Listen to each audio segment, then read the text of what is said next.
Good morning and welcome to Peace Out, where we are all learning together to peace out. That is my mission today, is to peace out all week long. So much going on. And I know that with summertime, a lot of times there's so much more activity. There's so many more things to do.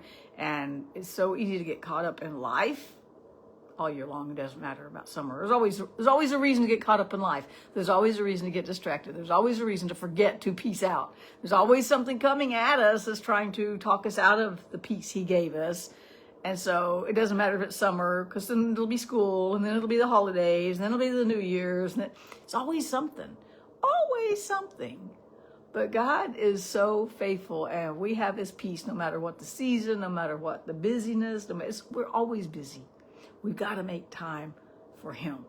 I want to talk about a story today, and the theme this week, sort of, is going to be along the lines of gratitude, because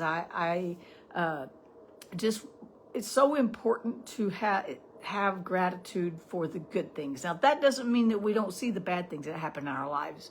It doesn't mean that we aren't affected by the difficult seasons we may be in, or the storms that come, right? It doesn't mean that we're ignoring things that are going on in our lives. It just means that in the middle of stuff, we can find something to be thankful for. And when we have, I know I've heard it said, an attitude of gratitude, but when we choose gratitude, it changes our attitude. It can be really hard, and things can be going very difficult, but when we choose to be grateful for something, and like I said, there's some days it's harder to find things to be grateful for. Some days there's a whole bunch of things. Oh, my bank account's on positive. Yay, I'm thankful for that, right? And because we all have situations, and in those situations, we have a choice. We may not be able to choose the situation. We may be thrust into them or forced into them, so to speak, by life, right? So there are situations that sometimes we can't choose, or we've made bad choices that got us there, and now we're stuck there for a little bit. We got to figure it out. But there's always something to be grateful for. And when we find those things, those little bright spots in a very dark world, it changes our attitude. It helps us learn to be more thankful. It helps us learn. It kind of helps us peace out when we find something to be grateful for. And it's not always all that easy. So we're going to look at a story today. And I hope I'm going to get all this in, so you may have to listen fast. But this story reveals 3 types of hearts. 3 hearts. Yeah, it's a pretty cool story. It's actually in more than one gospel. And I have it in Mark 14 and Luke 8. And it's about the woman who came and anointed Jesus' feet with oil. And she did that with some very expensive perfume and oil, kind of the same thing back then, right? The oil that smelled good, because that's how they put their perfume on. They didn't have all the chemicals that we have today, right? And so, she came when she found out that he was coming to Simon's house. And one story says it was Simon, the other just says it was a Pharisee who invited a Pharisee. Get this, a Pharisee, okay? A Pharisee invited Jesus to supper. You see where this story's going already. It's going to go downhill already, because we're going to see his true heart in a little bit. But once Jesus got there, this woman comes, and they're seated around the table, and they had kind of some lounge type chairs, and she comes behind him and begins to anoint his feet with this it says she broke the seal on the jar and began to pour it on his feet, and she began to weep, and she wept so much her tears fell down onto his feet, and she used her hair. God forbid if her head was uncovered, right? But she used her hair to dry his feet. I see in that such gratitude. She didn't have the best reputation. Matter of fact, she had a really bad reputation. But here she came to Jesus.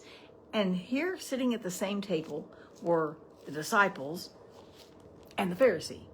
So we have a woman broken before Jesus in gratitude, crying at his feet, thankful that he has set her free from this life and made her, and she is so grateful. Now, she doesn't know, but she's actually doing a prophetic action here, and I don't want to go into that a whole lot. But if you look at there's two things about it. In Isaiah 52:8, it says, how beautiful on the mountains are the feet of those who bring good news. And she was washing the feet of the good news, right? She had that all wrapped up. And he, in one place, I'm thinking there's two stories, but there's another one one of the other gospels talks about, he's like, she's preparing me for burial, leave her alone, it's okay. She's doing something spiritual and y'all don't even get it, basically. But she was in that brokenness, and she was in that moment of gratitude. Gratitude broke her. Like, wow, I am getting to wash the feet of the good news. And think about, in the armor, don't we have the shoes of the gospel of peace, or is what's on our feet? That's just a connection. That's just something to think about. I haven't developed that. I hadn't thought about that too much, right? Anyway, so she's here, and here's what's interesting. Mark and Luke have two very different stories, or perspectives of this story. In Mark, the disciples say, how dare her use that expensive oil like that? We could have sold it and given to the poor. Well, we know that that's not what Judas had in his heart. He was like, we could have sold it and I could have kept it. Because he was a thief from the beginning, right? So first, but it revealed their hearts. They were mad. They were like, they said, why is this expensive perfume wasted? And Jesus is like, she poured it on me. Why you say it's wasted, right? She's pouring it on me. And we were like, she could have sold it for a small fortune and given it to the poor. And it says they scolded her harshly in front of Jesus while she's washing his feet, while she's grateful, while she's shedding tears, just knowing he's the Messiah, that he set her free, and she's so grateful. And they scolded her. What are you doing? You could have sold that and given it to the poor. Yeah, she could have. But Jesus said, she has done what she could and has anointed my body for burial ahead of time. I assure you, wherever the good news is preached throughout the world, this woman's deed will be talked about in her memory. And here we are in 2026, June 8th, 2026, still talking about this woman. Still talking about it. It made it, right? And so it's like, Jesus is like, leave her alone. Well, the other story in Luke 8 is from the Pharisees' perspective. The disciples didn't even get the significance of the moment. They were walking with Jesus and missed it. They didn't see her heart.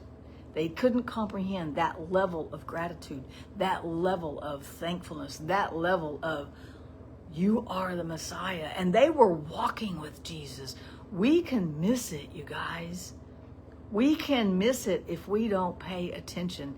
And Jesus said, leave her alone. He took up for a woman. What? Yeah. He said, leave her alone.